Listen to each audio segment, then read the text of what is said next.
Salut à tous, j'espère que vous allez bien, j'espère que vous êtes en pleine forme. Aujourd'hui, une nouvelle vidéo sur le couple. Je fais en ce moment une série de vidéos sur le couple parce que je reçois en cabinet beaucoup de gens qui viennent pour des problématiques individuelles ou de couple parfois. Et c'est vrai que c'est des choses importantes dans la vie d'un être humain. Donc j'avais envie de partager ça avec vous et envie de vous donner certains outils que j'utilise en tant que thérapeute pour aider les couples à aller mieux, à être plus heureux, soit ensemble bien sûr, soit séparés, mais être plus heureux. Le couple, c'est une super expérience et l'idée quand même, c'est de s'aimer et de se tirer vers le haut. Il y a des couples qui n'avancent pas, il y a des couples qui se tirent vers le bas.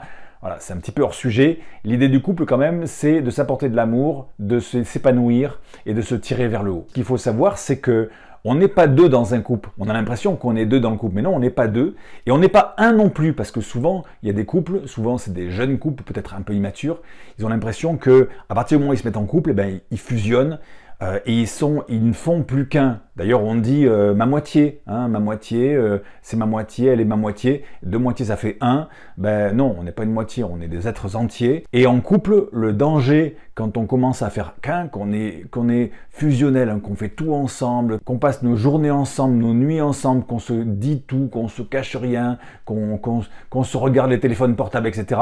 Ben non, ça marche pas parce qu'à un moment donné, on s'étouffe, on fait plus l'amour, on n'y arrive plus parce qu'on est trop l'un sur l'autre.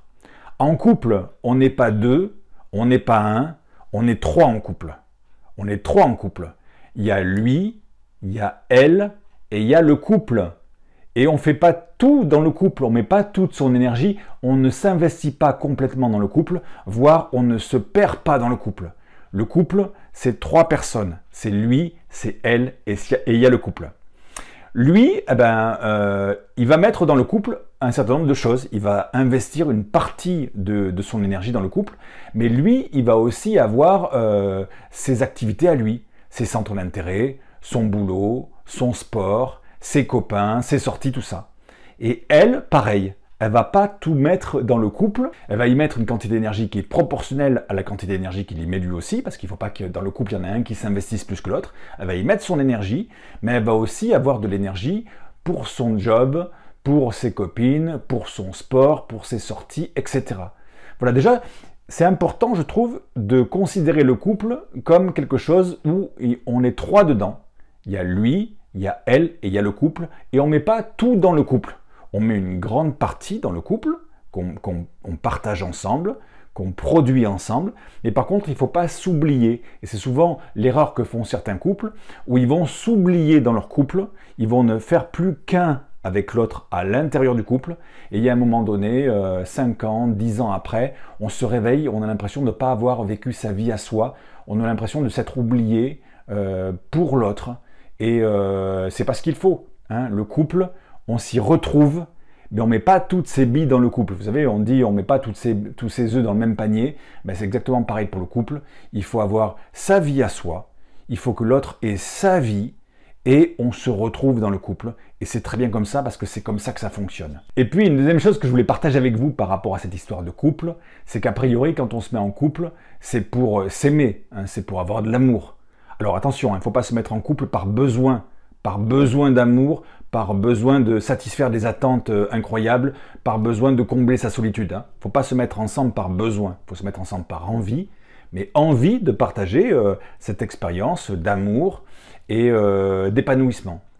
Et donc, quand on parle d'amour, souvent, avec quelqu'un, on parle peut-être pas toujours de la même chose, ou en tout cas, on n'a peut-être pas le même langage pour parler d'amour. Et c'est là où je veux en venir maintenant, c'est comment dire à l'autre qu'on l'aime de la manière la plus appropriée. Parce que l'autre est différent de nous et que chacun a ses codes, ses langages. Et notamment en communication, on sait qu'il y a des gens qui sont plutôt visuels, plutôt auditifs ou plutôt kinesthésiques. Qu'est-ce que ça veut dire ce truc-là? Ça veut dire qu'on n'intègre pas l'information de la même façon. Les gens qui sont visuels intègrent l'information quand ils voient les choses, quand ils les lisent. Moi, par exemple, je suis visuel, donc si vous me donnez une information, si vous me dites quelque chose, j'aurai plus de mal à l'intégrer comme ça que si je le vois, si vous me l'écrivez. C'est mieux pour moi l'écrit, parce que je suis visuel. Mais il y a des gens qui sont plus auditifs. Au contraire, eux, ils ont plutôt besoin d'entendre les choses plutôt que de les voir ou de les sentir, parce que eux, ils sont plutôt auditifs. Leur sens prédominant, c'est l'auditif. Et puis il y a des gens qui sont kinesthésiques. Et eux, ils ont besoin de toucher, ils ont besoin de ressentir. Et l'information, ils vont plutôt l'intégrer quand ils l'ont ressenti dans leur corps. Alors, ce qui est intéressant dans le couple, c'est que quand vous voulez faire passer le message à l'autre, que vous l'aimez, eh bien, il y a plutôt intérêt à savoir si c'est un visuel, si c'est un auditif ou si c'est un kinesthésique. Parce que par exemple, si la personne que vous aimez est visuelle, si vous voulez lui faire comprendre que vous l'aimez, eh bien, il faut lui montrer. Il faut lui écrire, il faut lui envoyer par SMS, il faut lui laisser des petits mots, il faut lui faire des actes ou des cadeaux, des choses qu'il voit. Et de cette façon-là, il va comprendre que vous l'aimez. Alors que si la personne que vous avez en face est auditive, eh bien, ce qui va compter pour elle, c'est le fait de l'entendre.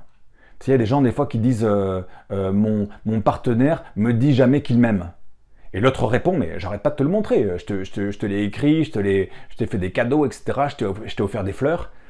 Et il comprend pas. Mais en fait, parce que l'auditif, lui, a besoin de l'entendre. Donc vous pouvez faire tout ce que vous voulez par ailleurs. Bon, bien sûr, ça va compter, bien sûr, si vous faites si vous montrez par vos actions que vous l'aimez, bien sûr, il va le comprendre, mais il ne va pas l'intégrer aussi bien que si vous lui dites je t'aime, si vous lui dites des mots d'amour qui comptent pour vous, etc. Parce qu'il est auditif, il a besoin de l'intégrer en l'entendant. Et si votre partenaire est kinesthésique, il a besoin de le ressentir. C'est-à-dire que si vous l'aimez, il faut le prendre dans vos bras, il faut l'embrasser, il faut lui faire des bisous. Il faut que physiquement, il se sente dans cette énergie-là d'amour. Voilà. Donc, c'était le deuxième tips que j'avais envie de vous donner pour aujourd'hui. Si vous voulez faire partager votre sentiment amoureux avec votre partenaire, posez-vous la question à la base, est-ce qu'il est plutôt visuel, est-ce qu'il est plutôt auditif, est-ce qu'il est plutôt kinesthésique? Et à ce moment-là, le mieux, c'est de communiquer sur son canal sensoriel à lui, parce que c'est comme ça qu'il va mieux intégrer l'information. Et puis pareil pour vous, posez-vous la question, est-ce que vous êtes plutôt visuel, plutôt auditif, plutôt kinesthésique? Alors des fois, on peut être un petit peu de tout, mais souvent, on a un sens prédominant. Et si vous êtes plutôt visuel, si vous êtes auditif ou kinesthésique, passez le message à votre partenaire de communiquer dans votre langage à vous, dans votre mode de fonctionnement. Voilà, j'espère que ces outils simples et efficaces sur la vie de couple vont vous aider, vont vous inspirer. Surtout, essayez de les mettre en pratique et voyez comment ça peut vous aider à optimiser votre expérience du couple. Si ça vous a plu, n'hésitez pas à lâcher un petit pouce. Et bien sûr, n'hésitez pas à partager autour de vous, partager ces graines d'amour autour de vous, ça peut aider d'autres personnes et la société ne s'en portera que mieux. Merci d'avoir regardé cette vidéo, je vous dis à bientôt pour une prochaine vidéo. Bye bye.